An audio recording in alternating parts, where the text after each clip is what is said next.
परिचय अपना बता दीजिए। मेरा नाम शशिधर सिंह है।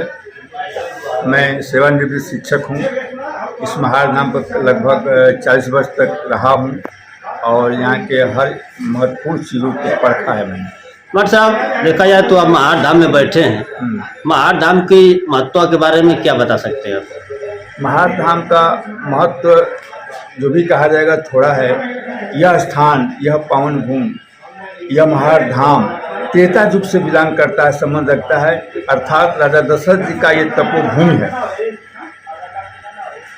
राजा दशरथ जी यहाँ पर भगवान के प्रति श्रद्धावान होकर के पूजा अर्चन करते थे। इसके पीछे कारण है।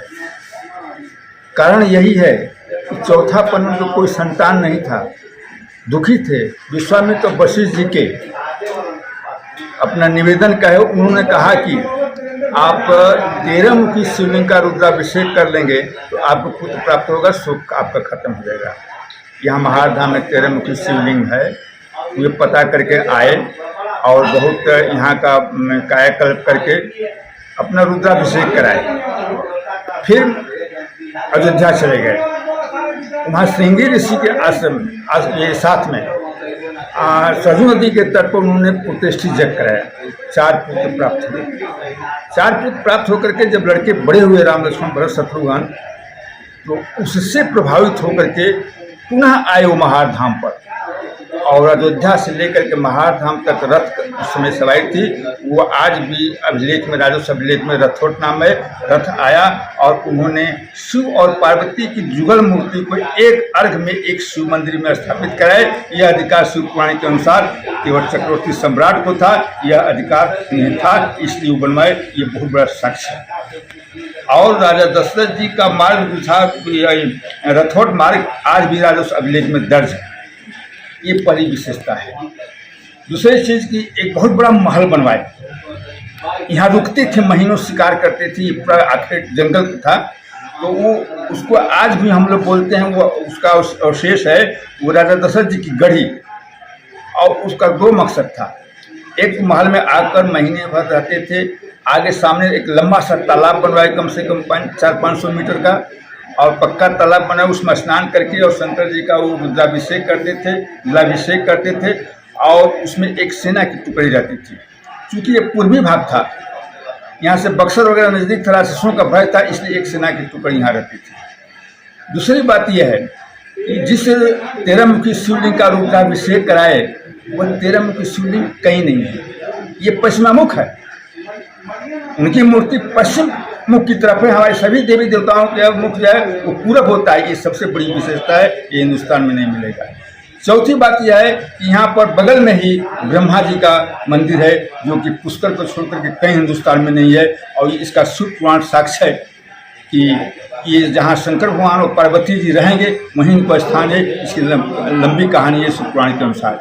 इस तरह से देखा जाए पौराणिक दृष्टिकोण से, ऐतिहासिक दृष्टिकोण से और त्रेता युग से अब तक का जो यहाँ साक्ष्य और सबूत है, संक्षेप में इसका कोई जवाब नहीं पूरे हिंदुस्तान में। ये स्थान, इस स्थान के लोग भगवान के भक्ति से ओतप्रोत होकर के सारे शुभ अनुष्ठान करते हैं। दुनिया को नहीं बताए, दुनिया को नहीं जना पाए, इसलिए इसका विकास नहीं हुआ।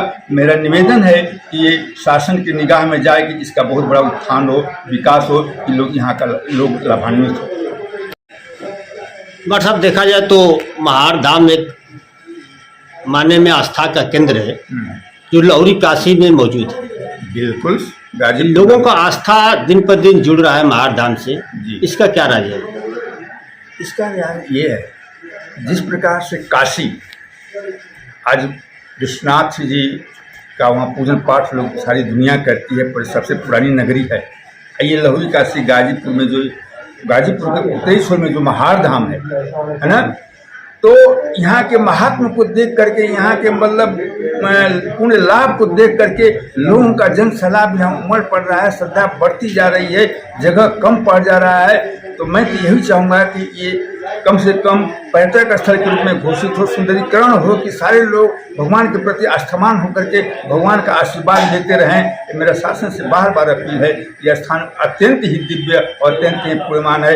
ये धर्म स्थल नहीं, ये पुण्य स्थल ही नहीं, ये पूर्वांचल का तीर्थ स्थल है। देखा जाए तो लोग मनचाही मुराद भी मांगते हैं, पूरी हो जाती है। मैं 40 वर्ष तक रहा हूँ, एक एक घटना मैंने किताब भी लेकर सारी घटनाओं को मैंने जिक्र किया है एकदम सबूत के साथ। और जो सच्चे मन से अपनी मनोकामना कहता है उसका निश्चित पूर्ण होता है, इसमें कोई दो राय नहीं। चाहे वो संतान का हो, जैसे 13 मुखी शिवलिंग का रुद्राभिषेक करके भगवान राजा दशरथ जी पुत्र प्राप्त किए, लोग करते हैं। भगवान साक्षात यहाँ पर हैं शिवलिंग के रूप में नहीं, भगवान माँ पार्वती और शिव एक अर्घ में उनका पूजन अर्चन करके आप कोई भी अपना अभिष्ट लक्ष्य प्राप्त कर सकते हैं, लोग पाते हैं। इसीलिए भीड़ बढ़ रही है आज के युग में। मंदिर के सामने देखा जाए तो एक लंबा सरोवर है, सरोवर का क्या तात्पर्य है?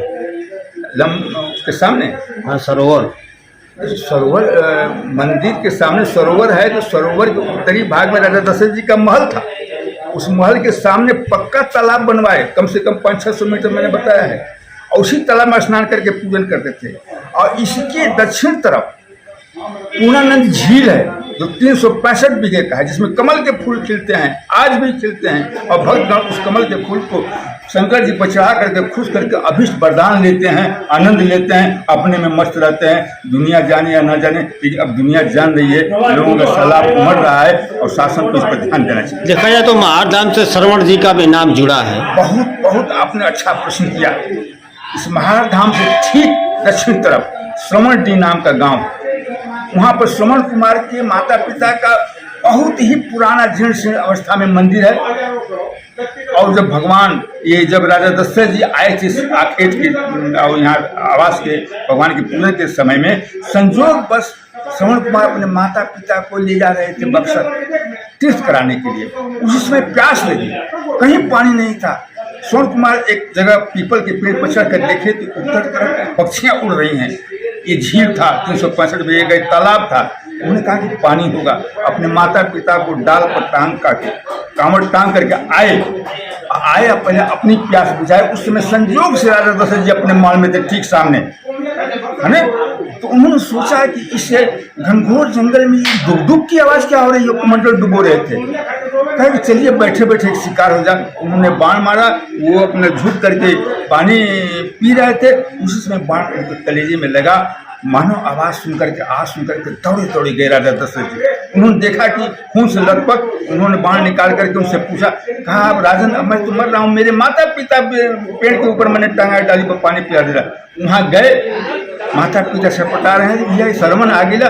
नहीं, शर्मन नहीं। अंत में उनको अपना भेद बताना पड़ा कि मैं अयोध्या का राजा दशरथ हूँ।